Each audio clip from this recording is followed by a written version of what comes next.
Hola, buenos días. Mi nombre es Dilcia y hoy vamos a tener una conversación basada en psicología, beneficios emocionales de ayudar a otros. Bienvenida, querida Paola Arboleda. ¿Cómo estás? Alicia, bien, ¿y tú cómo estás? Muy bien, contenta de que finalmente logramos este encuentro. Ay, sí. Con Bueno, Paola, muchas cositas que por ahí se van presentando, pero afortunadamente aquí estamos. lo logramos. ¿Cuáles son los principales beneficios emocionales que las personas pueden experimentar al ayudar a otros? Yo veo, Paola, que en el ambiente en donde yo me he desarrollado profesionalmente hay mucha felicidad. O sea, yo no veo gente ni deprimida, ni ansiosa, ni triste. O sea, cuando estamos en el servicio a otros, cuando uno está conectado con ayudar a una causa, invertir tiempo, siempre eso genera un estado de bienestar en las personas que lo hacen. Entonces yo quisiera como conocer de tu parte como profesional esos beneficios emocionales y principalmente en momentos donde algunas personas están en desesperanza o tristeza. ¿Cómo conecta esto? Cuéntanos. Mira, esa pregunta me parece súper interesante porque realmente los beneficios que tiene como el servir a otras personas va como en muchas direcciones, todas igual articuladas, pero como que igual como que impactan diferentes niveles de nuestro bienestar. Entonces voy a ir como de lo más, llamémoslo como superficial o inmediato y poquito a poquito vamos hacia lo más profundo.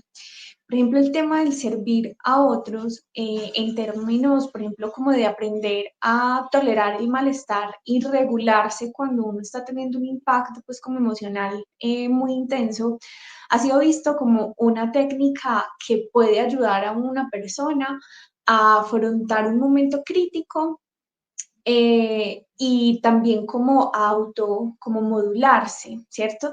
Y esto está como dentro de las técnicas de distracción. Cuando una persona pasa por una situación crítica o una cosa que puede hacer para tomar distancia de lo que le está generando malestar y volver a regularse antes de afrontar o antes de tomar como las decisiones es ayudar a otras personas. Entonces, nos sirve como técnica de distracción para tolerar el malestar y también para comenzar a regular nuestras emociones.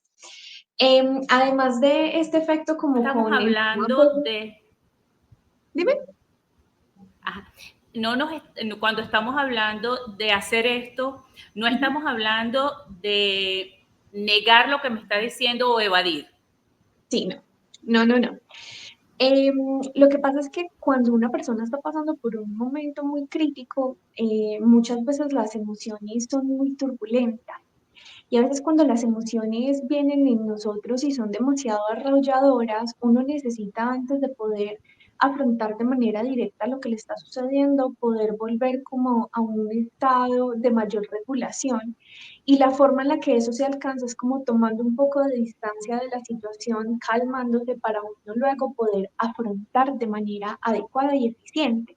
Entonces, para esa toma como de distancia, bien sea física o mental, hay diferentes técnicas. Una de esas técnicas son las técnicas de distracción que buscan que la persona pueda distraerse sabiamente de lo que le está generando para que se genere ese espacio y ella pueda entrar como en calma antes de tomar esas decisiones. Y una de esas técnicas de distracción puede ser, por ejemplo, involucrarse en actividades de servicio. Genial, genial. ¿Y cómo puede el servicio Ajá, a los demás contribuir a la ajá, construcción de un sentido de propósito?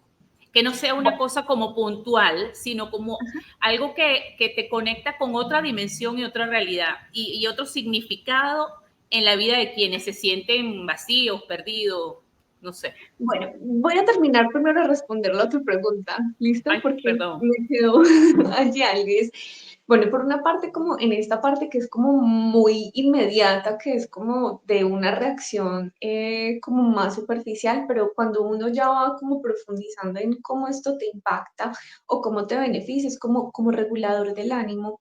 Cuando nosotros ayudamos a otras personas, nuestro cerebro comienza también a segregar muchos neurotransmisores que te benefician y que te ayudan a sentir como calmado, tranquilo y también como...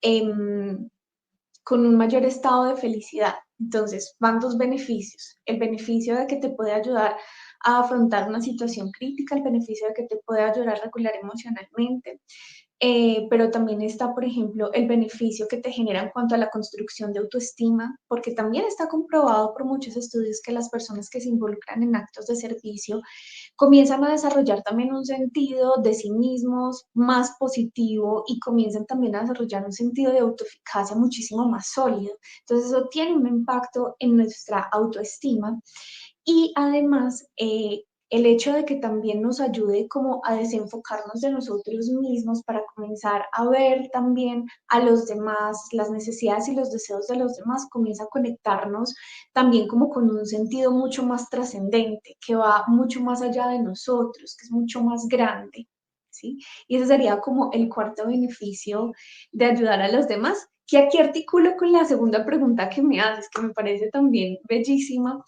que tiene que ver con el tema del sentido o el propósito también como de vida, ¿listo? Y es cuando, cuando uno está como en esa búsqueda del para qué, ¿listo? Muchas veces ese para qué no conecta solamente con cosas que son importantes para nosotros, sino que son valores realmente trascendentales y que son muchas veces incluso universales. Entonces, cuando tú te implicas en actos de servicio o en la construcción también como de relaciones muchísimo más sólidas, muchísimo más estables, muchísimo más profundas, este sentido de conexión que te da con los demás y este sentido de que lo que tú haces puede impactar positivamente también a las personas que tiene alrededor, te hace sentir que hay un para qué, ¿sí? Que hay un para qué y que ese para qué vale la pena, porque incluso aunque haya sufrimiento o pueda haber dolor o haya momentos críticos, esos momentos valen la pena porque ¿sí? Tú puedes alcanzar a experimentar ese bienestar que te da el vivir una vida con sentido que impacta pues también como a quienes están pues como a tu alrededor, ¿sí? Entonces, los actos de servicio se conectan con nuestro propósito en esa línea, en la capacidad que tiene de hacernos sentir como parte de algo muchísimo más grande y en la capacidad que tiene de ayudarnos a transformar el dolor en algo útil, en algo bello, en algo valioso incluso a veces. Genial, Paola, gracias. Ahora voy con otra pregunta que tiene que ver con qué mecanismos psicológicos explican por qué ayudar a otros puede ser una forma efectiva de combatir la soledad o la tristeza, estos sentimientos que llamamos negativos. Ok, mira, hay diferentes mecanismos. Cuando nosotros, por ejemplo, hablamos de la parte como biológica, el hecho de que tú te impliques en actos de servicio comienza también a modificar un poco la forma en la que tu cerebro está funcionando en determinado momento.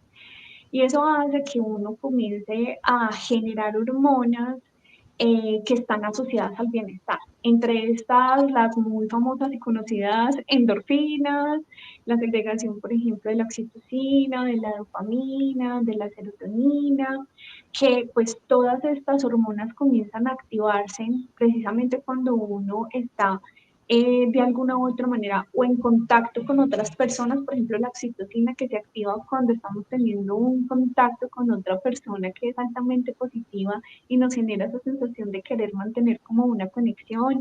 O, por ejemplo, la dopamina también se activa cuando estamos haciendo algo que realmente como que disfrutamos. ¿cierto? Entonces, cuando nosotros estamos haciendo actos de servicio, nuestro cerebro tiene toda esa capacidad de poder comenzar a generar esas hormonas que tienen como consecuencia el hecho de que nos sintamos muchísimo mejor. Y en términos psicológicos, pues esto es una vaina súper importante. Me acabo de acordar que allá a veces las palabras que utilizamos acá son muy groserías. Como No hay rayos. problema, no hay problema, es el mismo idioma. Cuando nosotros hacemos algo que impacta como de esta manera positiva, pues como nuestro estado de ánimo, los mecanismos como de refuerzo en nuestro, como en nuestro cerebro, los mecanismos de recompensa, qué pena, ahorita me dice la palabra inadecuada, los de recompensa pues también se activan y nos ayudan a saber que eso es bueno para nosotros, entonces luego también estamos un poquito más propensos a volver a hacer esas acciones que nos hicieron sentir como bien. Entonces, otro mecanismo es el mecanismo del aprendizaje. Y hay algo que a mí me parece súper interesante, que es el tema de la presupuestación como corporal. Y es el hecho de que, pues, nuestro cerebro constantemente está tratando de hacer un análisis acerca de cuáles son los recursos con los que nosotros estamos contando en un momento determinado para poder hacerle frente al estrés. Y para eso él va evaluando, ¿cierto? Como muchas funciones de nuestro cuerpo, cómo va el ritmo de nuestro corazón, cómo va nuestra respiración, cómo van nuestros músculos, qué tal está la energía del cuerpo, ¿cierto? Um, y resulta que hay situaciones muy estresantes de la vida que acaban definitivamente con ese presupuesto que nosotros damos y al cerebro le toca hacer como magias para poder utilizar de la manera más eficiente esos recursos. Y en nuestra vida diaria, una de nuestras como acciones de autocuidado es ayudar a reponer ese presupuesto a través de comer bien, dormir bien, hacer ejercicio, hacer actividades de ocio. Y, por ejemplo, Lisa Feldman, que es un poco la que habla de este tema de la presupuestación corporal, nos dice como, y esas son cosas que nosotros hacemos para nosotros, pero no estamos obligados a recuperar nuestro presupuesto en solitario. Las otras personas también tienen la capacidad de ayudarnos a reponer ese presupuesto corporal para que nosotros estemos en equilibrio, estemos en un estado de bienestar. Entonces uno ahí se da cuenta de que no solo cuando uno se deja ayudar, las otras personas le pueden ayudar a uno a reparar su presupuesto corporal, sino que también cuando uno hace acciones de servicio para otros que se sienten bien, el acto de servir también te ayuda a ti a recuperar tu propio presupuesto, ¿cierto?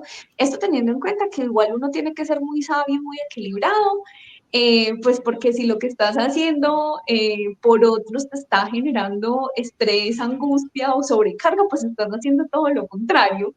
Pero cuando es una decisión tomada de manera sabia y equilibrada, claro que tiene un impacto pues, muy positivo sobre nosotros y pues estos son algunos de los mecanismos que explican cómo es que de verdad los actos de ayuda o de servicio en un momento de dificultad pueden ayudarnos a sentir realmente mejor. Qué hermoso. Por eso es que yo siempre, y por eso estamos teniendo esta conversación, siempre decía, hay algo que nuestro cerebro tiene, que cuando definitivamente haces algo por otro, tu estado anímico cambia, tu mirada de la vida cambia, empieza a haber un efecto transformador y un poco adictivo. Porque después que lo haces y experimentas lo que representó para la persona que ayudaste, lo que representó para tu corazón, independientemente que a veces ni siquiera sabes a qué persona le llegó lo que hiciste o tuviste la interacción con una persona o con una causa, sino la acción de dar, porque yo incluso he podido ver que hay personas que no necesariamente su acción, que puede ser donar dinero, no siempre es interactuar con la causa, con el beneficiario, con el ambiente, sino que está ayudando porque cree profundamente en la organización o en el líder o en el proyecto y dice, yo quiero invertir en algo que tenga que ver con esto.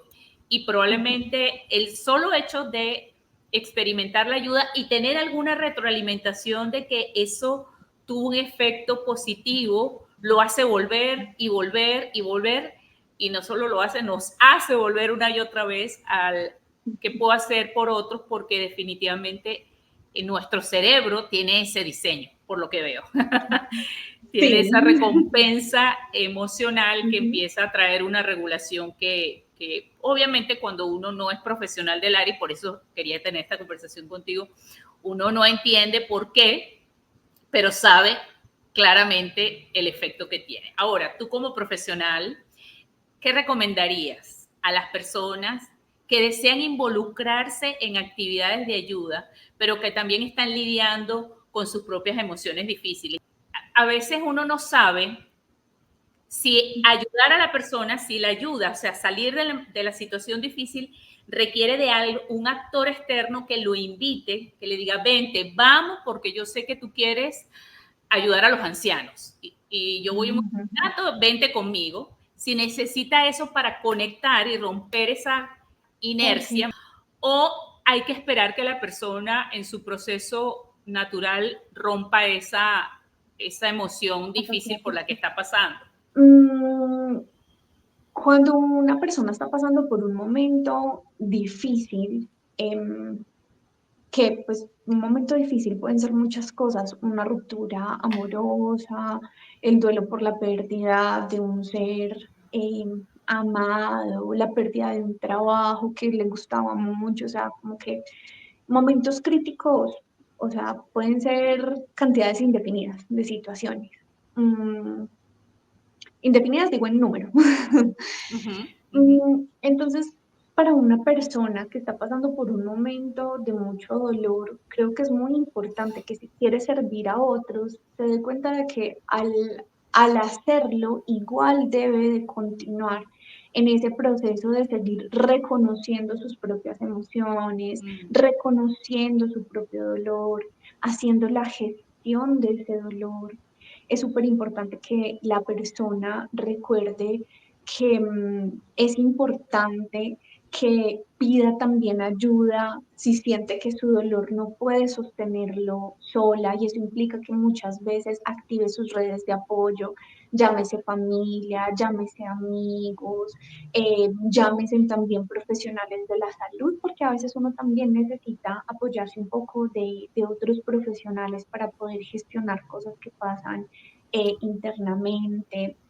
Y le recomendaría mucho a esta persona que en el proceso comience a descubrir muy bien cuáles son sus límites, cuáles son sus propios límites, precisamente por algo que te mencionaba antes, y es, los actos de servicio pueden beneficiarnos de muchas formas, pero cuando nosotros no conocemos nuestros propios límites, eso que antes se veía como un beneficio, ahora podría ser un estresor demasiado alto. Entonces tú tienes que conocer tus propios límites para no cruzar esa línea donde ayudar a los otros ya no es algo que te hace sentir bien, que te hace sentir tranquilo, que te hace sentir esperanza, que te hace sentir útil, ¿cierto? Que te hace sentir capaz, para que no pase a ser entonces ya una situación de esto me está cargando, esto me está pesando, esto me está consumiendo, ¿sí?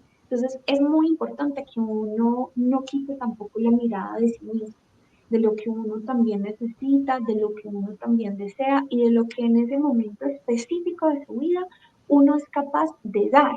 Porque muchas veces uno quiere ayudar a otros, pero aunque yo quiera ayudar al otro, no tengo la capacidad para, o sea, no puedo hacerlo. Y cuando yo extralimito ese puedo, entonces llega la sobrecarga. O muchas veces también hay ciertas necesidades que las personas tienen que no es porque uno pueda, sino porque uno en un momento determinado no quiere como hacer ciertas cosas y obligarse también en exceso a hacer cosas que uno no quiere o dejar de hacer cosas que son importantes para uno en pro de que tiene que ser el otro el primero y tengo que ayudar incluso por encima de mi capacidad, pues también puede volverse un estresor. Entonces es súper importante que si uno está pasando por un momento de dolor, tanto como si no, también es importante que uno conozca sus propios límites, hasta dónde puedo llegar para no hacerme daño a mí mismo en ese proceso y para no lastimar al otro también en el proceso, que creo que ahí es donde llega la segunda parte de la pregunta, es cuando una persona está pasando por un momento difícil y nosotros decimos, ve, mira, esta persona tiene el deseo, la gana de hacer tales cosas que son súper importantes porque pueden beneficiar o a esta comunidad o a estas personas en particular. Claro que uno puede un poco acompañar a la persona a acercarse hacia eso. Que le genera cierta esperanza, expectativa o que es un llamado, y ahí está entonces el tema del conocimiento de los límites, hasta dónde yo puedo llegar para acompañarte en ese proceso sin interferir en el mismo, porque hay cosas que uno no puede hacer por el otro. Entonces tú sí puedes acompañar, puedes dar información, ¿sí? Para que la persona sepa dónde están los recursos, cómo puede acceder a ellos, qué debe hacer para acercarse, cómo es de, además darle ese empujoncito en términos de contención y apoyo emocional, pero las decisiones las debe de tomar él. Genial, genial. Me encanta porque le da claridad de que nunca el ayudar a otros puede colocarnos en una posición de afectarnos a nosotros, ¿no? Ujú. Sino tener Sí, el sí. sano balance de dar, entendiendo los límites. Me gusta mucho esta última parte, Paola, gracias. Ujú. Bueno, Pau, estas eran como mis preguntas. No sé si hay alguna cosa que tú quieras agregar que quizás no te pregunté, pero que tú consideras que para el tema es relevante mencionar. Ujú. Me gustaría darte el espacio. Listo. Entonces yo creo que voy a cerrar con un dicho que creo que es muy de acá, no sé si en otras partes también, supongo que habrá formas diferentes de decirlo, pero en este tema también de servir al otro y de aprovechar los beneficios que tiene ayudar a los otros para nuestra propia salud y para nuestro propio bienestar. Siempre digo, hay que buscar el camino del medio, que aquí en el dicho colombiano es ni tanto que queme al santo, ni tampoco que no la alumbre. Aquí también se usa. Sí. Ajá. Se necesita transitar un camino del medio, o sea, en ese camino de ayudar a los otros no te puedes perder tú mismo, así como estás constantemente también como enfocando tu mirada en cómo servir, también debes ser tu propio servidor, y así como estás ayudando a otros como a recuperar su bienestar en cualquier aspecto, o sea, llámese salud física, salud mental, llámese en la parte como económica, educativa, bueno, las múltiples formas que hay de servir y ayudar a otros. También es importante que sepas que también eres merecedor de esa propia ayuda de ti para ti y de otros también para ti. También hay que saber dejarse ayudar y acompañar. Creo que ese camino es un camino que uno debe de transitar con mucho equilibrio. Bellísimo. Definitivamente tu recomendación de cierre es coherente absolutamente con tu profesión y con tu práctica de acompañar a otros en la salud mental. Desde mi rol, mi invitación es, si estás transitando una etapa en la que probablemente no tienes o no encuentras cómo lidiar, un camino para comenzar a encontrar lugar es ayudar a otros. Y yo Ujú. pienso mucho, Paola, en cosas pequeñas, no en grandes proyectos. A veces es salirse de mi propia conversación, y pensar a quién puedo llamar para saludar, a quién puedo abrazar, a quién le puedo compartir un plato de comida, qué de eso que yo tengo puedo dar. Y cuando me pongo en la posición de pensar en otro y salirme un poco de mi discurso y de mi historia, me coloca en una posición más sano, saludable para transitar mi propia realidad, ¿no? Y además, muchas veces le doy una valoración distinta a mi problema o a mi realidad cuando miro hacia afuera y veo la realidad de otro. Entonces me da una perspectiva mucho más saludable en algunos casos. Pero me gusta muchísimo la mirada que le diste, las recomendaciones que nos has dado. Muchísimas gracias. Siempre es valioso conversar contigo. Me comprometo de una vez a invitarte en una próxima conversación porque me encantaría que pudiéramos hablar de la parte del bienestar, pero de aquella maravillosa propuesta que nos hiciste en uno de los entrenamientos, que fue el presupuesto, que lo dijiste un poco al principio, pero eso me pareció fantástico y yo creo que mucha gente necesita conocer cuál es nuestro presupuesto y cómo a veces abusamos del presupuesto o la asignación presupuestaria que tenemos como seres humanos. Bueno, Paola, muchísimas gracias por tu tiempo, por tu sabiduría, por compartir tus aprendizajes y tu experiencia. Que sea la primera de otras conversaciones que podamos tener para ayudar a otros. Claro que sí, Dulce, de verdad que también muchas gracias a ti por invitarme a este espacio, a esta conversación. También siento que contigo he tenido conversaciones que han sido demasiado maravillosas, entonces tener la oportunidad también de estar aquí contigo nuevamente conversando acerca de estos temas que a las dos nos apasionan mucho, a mí me hace inmensamente feliz. Tan bella, muchísimas gracias. Bueno, aquí estamos. El propósito de Irse Conecta es crear un hábitat para promover el servicio en favor a otros, en la forma que sea. Así que gracias por sumarte a nuestras conversaciones. Cuídate mucho y hasta una próxima oportunidad. Que estés muy bien. Chao.